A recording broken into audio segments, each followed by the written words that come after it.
Bom dia! Deus te fez forte para atravessar qualquer tempestade. Muita paz e proteção de Deus na sua vida, em nome de Jesus. O maior eu te amo de todos os tempos foi dito em silêncio numa cruz. Ele veio, se fez homem, morreu numa cruz, nosso exemplo e a maior declaração de amor. Mas ele ressuscitou ao terceiro dia. E porque ele vive, posso crer no amanhã, podemos crer no amanhã.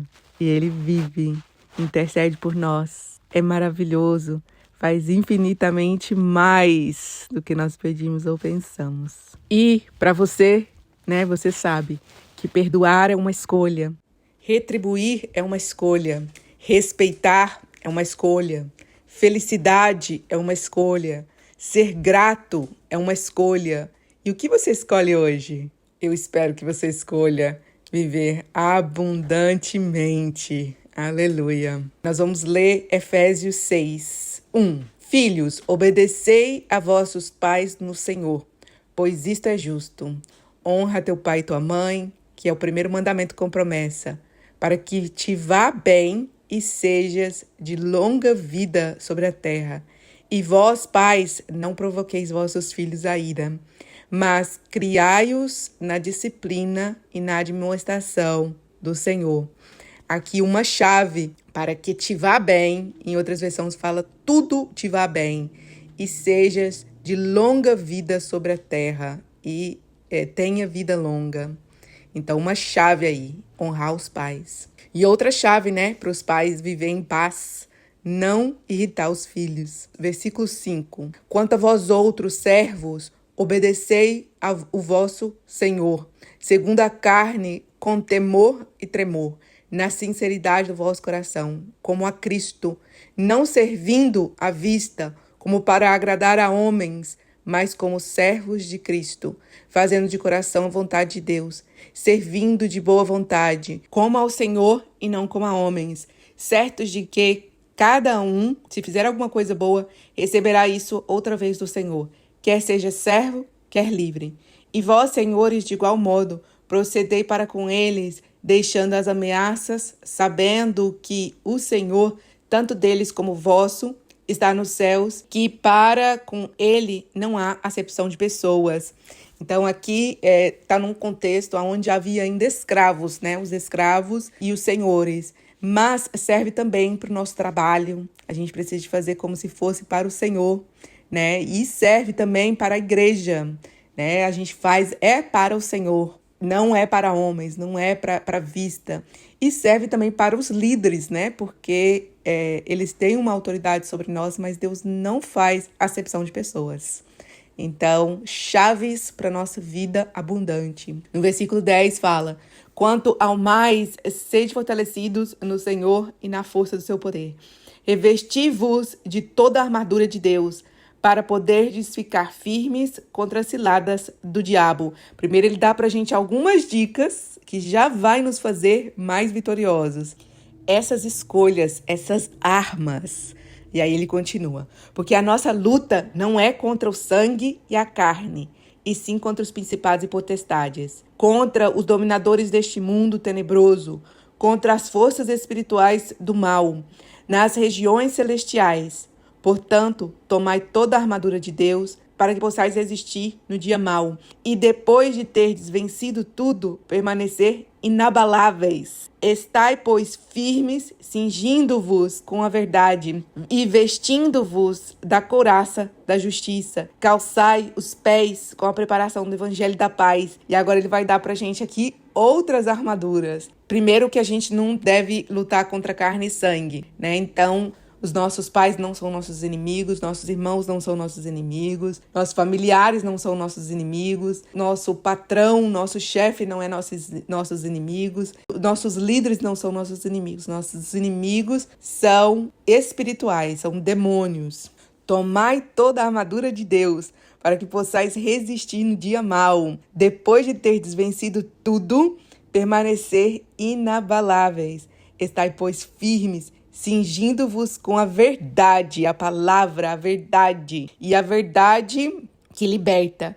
vestindo-vos da couraça da justiça. Precisamos ter a justiça de Deus. Calçai os pés com a preparação do Evangelho da Paz, né? Por isso que ontem eu abri a oportunidade para a Silmara estar falando, né, sobre o projeto Meninas dos Olhos de Deus, porque a gente precisa de espalhar o Evangelho e às vezes a gente não pode ir, mas a gente pode enviar outros. E podemos permanecer em Jerusalém, podemos estar aonde que a gente está anunciando o Evangelho. E a melhor forma de anunciar o Evangelho é sendo exemplo, né? Jesus foi o nosso exemplo e a gente pode ser exemplo para outros. No versículo 16, embraçando sempre o escudo da fé, precisamos de ter fé. E muitas vezes nós temos fé de que as coisas vão dar mal. Às vezes a gente tem fé de que não vai acontecer. Mas precisamos ter o escudo da fé em Deus, que nós podemos fazer todas as coisas naquele que nos fortalece, com o qual podereis apagar todos os dardos inflamados do maligno. Tomai também o capacete da salvação e a espada do Espírito, que é a palavra de Deus, com toda a oração e súplica, orando em todo o tempo no Espírito. Por isso que nós precisamos vigiar o que nós estamos pensando, porque nosso pensamento deve ser oração o tempo todo para Deus, engrandecendo a Deus, tendo fé. E para isto, vigiando com toda perseverança e súplica por todos os santos. E precisamos orar um pelos outros. E também por mim. E Paula vai e pede oração. E eu também peço para vocês. E claro, orem pelos seus líderes. Para que me seja dada, no abrir da minha boca, a palavra. Para com intrepidez fazer conhecida o ministério do Evangelho. Aleluia. E eu oro em nome de Jesus para você, né? Que você, ao abrir a sua boca, tenha a palavra. E com intrepidez você possa fazer conhecido, em nome de Jesus, o ministério do Evangelho. Pai, em nome de Jesus, nós te louvamos e te agradecemos pela tua palavra que é viva, eficaz, mais cortante do que uma espada de 2 gumes. Pai, corta, Senhor, divide, Senhor, nossa alma do nosso espírito. Pai, que nós possamos entender que nós não precisamos de sentir, nós só precisamos de escolher, ter compromisso. Compromisso com nós mesmos, compromissos com o Senhor, Pai. O Senhor continua sendo Deus, não importa qual sejam as nossas decisões, o Senhor vai ser sempre Deus. O Senhor mesmo que era, que é e que há de vir. Tu és onipotente, onipresente e onisciente. Senhor, em Ti não há nenhuma alteração de valor, mas em nós, Pai, ensina-nos, Senhor, ser servos, a estar tomando todas as armaduras que o Senhor nos dá e usando. Pai, em nome de Jesus, obrigada por todas as oportunidades, obrigadas pelas portas abertas. Nós cremos, Pai, por mais que às vezes os nossos olhos vejam portas fechadas, nós cremos no Espírito que as portas já estão abertas. Abra as comportas do céu, faz descer, Senhor, bênção sem medida sobre as nossas vidas, sobre a nossa família. Pai, em nome de Jesus, como o Senhor fez com Daniel, Pai, quando ele começou a orar, o Senhor já enviou reforço. Pai, em nome de Jesus, nós te pedimos reforço no mundo espiritual. Pai, destrói todo o poder das trevas. E em nome de Jesus, Deus, entrega-nos a vitória. Pai, abre as nossas mentes. Pai, se o nosso corpo está intoxicado, Pai, desintoxica. Pai, em nome de Jesus, nos ajuda a fazer boas escolhas da nossa vida em todas as áreas da nossa vida, Senhor. Em nome de Jesus, nos desintoxica de tudo que é tóxico, Pai. Seja relacionamentos, seja, Senhor, em nome de Jesus, alimentos. Pai, seja alimentos para a alma. Pai, seja alimentos físicos. Deus, em nome de Jesus, entra na nossa vida, entra na nossa causa por completo. Deus, em nome de Jesus, e que tudo que a gente faça louve ao Senhor. Que tudo que é puro, de boa fama e que te agrade, seja isso que ocupe o nosso pensamento, para a honra e glória do teu nome. Amém. Ótimo dia!